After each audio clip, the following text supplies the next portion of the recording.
Okay, the first thing I thought about when I said, I just want to be loved, but you are more than a single sparrow and the one who created you. Well, here's the thing. She had a husband and kids and she wasn't happy and she walked away. I mean, you want to be loved. Yeah, we all want to be loved.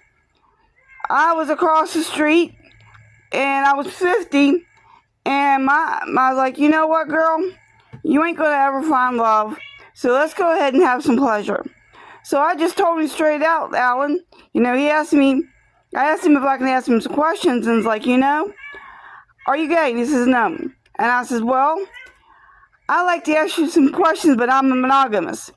And I asked him, can I come over and suck your dick and use your body for pleasure? Because I find you the most sexiest man on the planet. And he grabbed me he took his right hand, grabbed me by the left hand, walked me in the door, and we started having sex. And then all of a sudden, he's the one that started saying, you are so amazing, girl. You should fall in love with me because you can't keep your hands off me. Yeah, I went over there. I didn't want to watch his TV. I went over there and couldn't keep my hands off of him because I'd sit on the couch and he'd put his feet up there and I'd start massaging his toes all the way up, working my way up and licking him and caressing his body. And then he's the one that said, girl, you should fall in love with me. And that's when I actually did. It's like, yeah, you're right. But I didn't want to because I thought he was the sexiest thing. And sure enough, I got my heart broken. And she wants to act like she then calls me a man-hater. Well, if I was such a man-hater, why was I over there sucking his dick?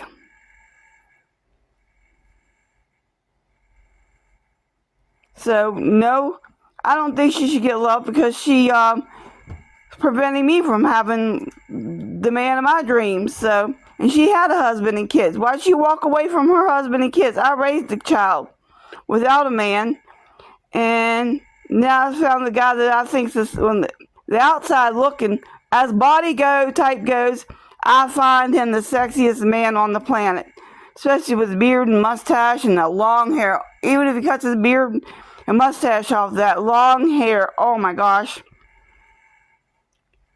Yes, I still find Al Sirota the sexiest man on the planet.